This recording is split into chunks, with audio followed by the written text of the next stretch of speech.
Dahulu, fenomena es air dianggap langka dan hanya bisa ditemukan di bumi. Tapi sebenarnya, fenomena ini bisa ditemukan di seluruh tata surya, bahkan di Merkurius dan bulan.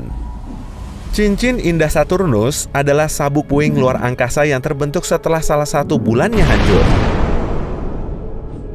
Jupiter, Neptunus, dan Uranus juga punya cincin, meski tak seindah Saturnus. Beberapa asteroid bahkan juga punya cincin.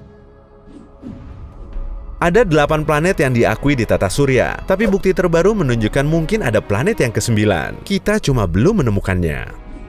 Bahan organik kemungkinan dibawa ke bumi oleh komet, karena di beberapa komet memang ditemukan bahan organik. Saturnus juga punya badai abadi seperti Jupiter, tapi bentuknya juga unik, yaitu berbentuk segi 6. Di tata surya, hanya Merkurius dan Venus yang tidak punya bulan. Jupiter dikitari oleh 79 bulan. Bulan yang terbesar adalah Ganymede, yang ukurannya lebih besar daripada Merkurius. Sebelumnya, Bima Sakti digambarkan dengan bentuk sabuk, tapi kini kita tahu galaksi ini berbentuk spiral. Jejak kaki di bulan tidak bisa hilang karena tidak ada angin yang bisa menyapunya. Secara teori, ada sesuatu bernama lubang putih, yaitu kebalikan dari lubang hitam. Tak ada yang bisa memasukinya dari luar, tapi cahaya dan materi bisa terlempar dari dalamnya. Triton, bulan Neptunus, mengorbit planetnya dengan gerakan mundur. Cuma bulan ini yang bergerak mundur, dan tidak ada yang tahu penyebabnya. Meskipun ada triliunan bintang di luar angkasa, kita cuma bisa melihat sebagian kecilnya di langit. Charon, bulan Pluto, punya ukuran yang setara setengah planetnya. Itu sebabnya orbit Pluto sedikit keluar poros. Semua benda di luar angkasa, termasuk planet, debu antar bintang, dan galaksi, cuma membentuk sekitar 4% dari alam semesta. Sisanya adalah materi dan energi gelap yang tidak bisa dilihat dan belum benar-benar dipahami. Planet TRES-2b selalu berselimut malam pekat. Gelap gulita, tiada gemintang yang menghiasi langitnya. Ukuran planet gas ini super duper besar, kira-kira 1,5 kali lipatnya Jupiter. Permukaannya juga bisa menyerap cahaya, bahkan jauh lebih baik dari arang. Udara yang terbakar memancarkan cahaya lemah berwarna merah, suhunya sepanas lava pijar. Wah, mantap sekali! Sistem bintang 55 Cancri punya 5 planet. Keempatnya berupa gas raksasa yang mirip dengan Jupiter dan Saturnus. Tapi, satu planetnya, 55 Cancri E, memang paling beda dan mencekam. Posisi 55 Cancri E sangat dekat dengan bintang induknya, sehingga setengah permukaannya diselimuti lava cair. Yang setengahnya lagi gelap abadi karena cahaya bintangnya cuma mengenai satu sisinya. Di antara zona benderang dan gelapnya terdapat celah redup. Inilah selajur tipis menuju kegelapan tanpa batas. HD 189733b, jangan suruh aku mengulanginya loh ya. Merupakan satu-satunya planet ekstra surya yang terletak di orbit bintangnya. Dalam sekilas memang terlihat indah, permukaannya dipenuhi titiran berwarna putih dan biru dengan pola menakjubkan. Warna-warna cantik ini berasal dari partikel silikat keras di atmosfernya. Terbentuklah hujan kaca. Belum lagi, kecepatan anginnya mencapai 8.700 km per jam atau hampir secepat Mach 7. Sebagai perbandingan, angin terkencang di bumi bergerak secepat 408 km per jam, 20 kali lebih lambat. Karena itulah, kaca yang berjatuhan bergerak secara horizontal dengan kecepatan supersonik dan meluluh lantakan semua objek yang menghalanginya. Sistem planet berikutnya, baca sendirilah ya, punya 3 planet ekstra surya. Semua planet ini perlahan hancur oleh bintangnya. Bintang ini berjenis pulsar, yaitu inti bintang yang meledak dan berputar sangat cepat. Gerakannya menghasilkan getaran elektromagnetik yang sangat kuat ke berbagai penjuru saat berputar hingga ribuan kali per detik. Akibatnya, planet yang mengorbit bintang mati ini perlahan hancur hingga tanpa sisa. Kepler 70 merupakan bintang kerdil panas dan berwarna biru. Bintang ini meledak lalu menjadi raksasa merah 18 juta tahun yang lalu. Pada saat itu, setidaknya terdapat 2 planet yang mengorbit. Planet terbesarnya berupa gas raksasa yang mirip Jupiter. Namanya Kepler 70b. Planet ini masih ada kok, tapi Kepler 70 yang ukurannya jauh lebih besar menelan dan mengubahnya jadi planet berbatu yang sangat panas. Sampai sekarang, Kepler 70b menjadi planet terpanas yang pernah ditemukan. Suhunya lebih tinggi dari permukaan matahari kita. Untungnya, Kepler 70b bisa terus bertahan di dalam Kepler 70. Planet ini sudah mulai menguap dan mungkin akan lenyap dalam waktu dekat. Saat ini, ada 6 misi eksplorasi Mars di planet merah dan sekitarnya. Maksudnya, Mars dihuni oleh para robot? Si makhluk kecil berwarna hijau itu tidak berkata begitu. Jika matahari sebesar pintu rumah, planet kita akan sebesar 1 keping uang logam. Artinya, matahari bisa menampung 1 juta planet bumi. Batuan bulan memiliki laju erosi yang sangat lambat, 1 mm per 1 juta tahun. Itu sebabnya, jejak kaki astronot Apollo yang tertinggal di bulan sepertinya akan tetap ada selama 10-100 juta tahun. Satelit Jupiter, Io, berusia 4,5 miliar tahun, hampir sama dengan usia planetnya.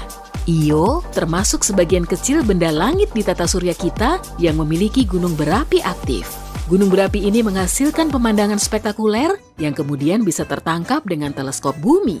Oh ya, tahukah kamu nama Io diambil dari nama gadis legendaris yang dicintai Zeus, sang dewa Yunani itu loh. Menurut mitos, Zeus mengubah Io menjadi sapi sehingga tidak terlihat oleh sang istri Hera yang pencemburu. Wow, ternyata sapi sudah terbang sampai ke satelit Jupiter ya.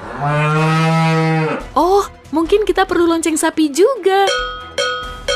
Oke, ayo kita kembali ke pembahasan luar angkasa. Bintang neutron terbentuk setelah ledakan supernova. Setelah lahir, rotasinya sangat cepat, kira-kira 60 kali per detik. Tapi kadang, angkanya naik hingga 600 kali per detik. Oh, membuatku pusing saja.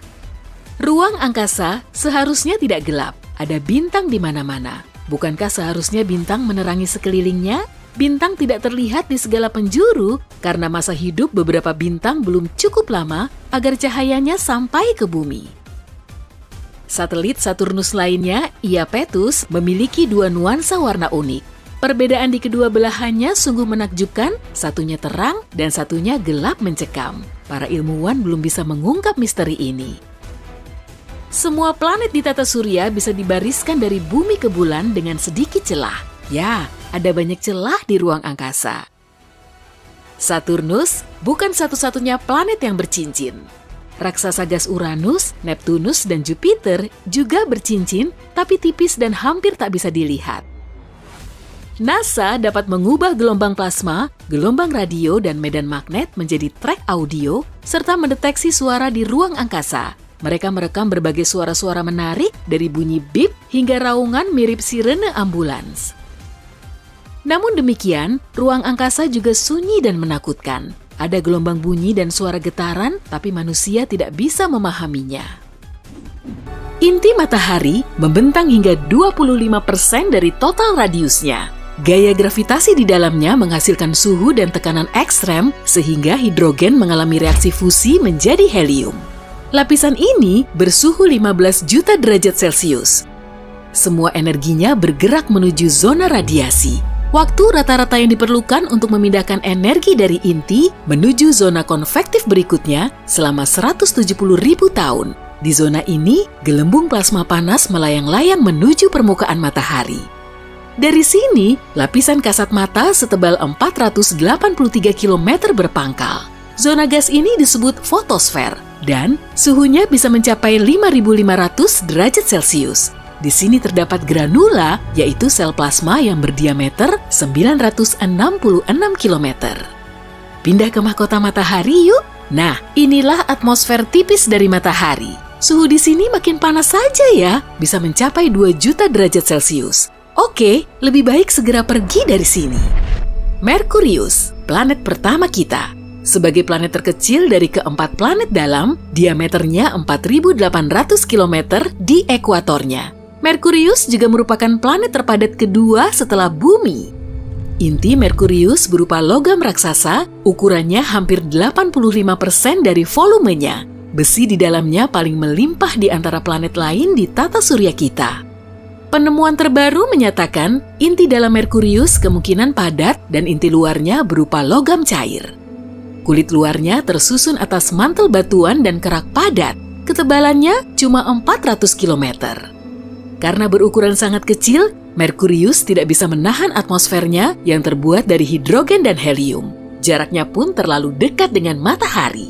Oleh karena itu, angin matahari selalu menyapu lapisan atmosfer tipis yang ada. Wush! Venus. Kita telah sampai di planet terpanas di tata surya, Venus. Suhu rata-ratanya mencapai 465 derajat Celcius. Timah pun lumer kalau dibawa ke sini.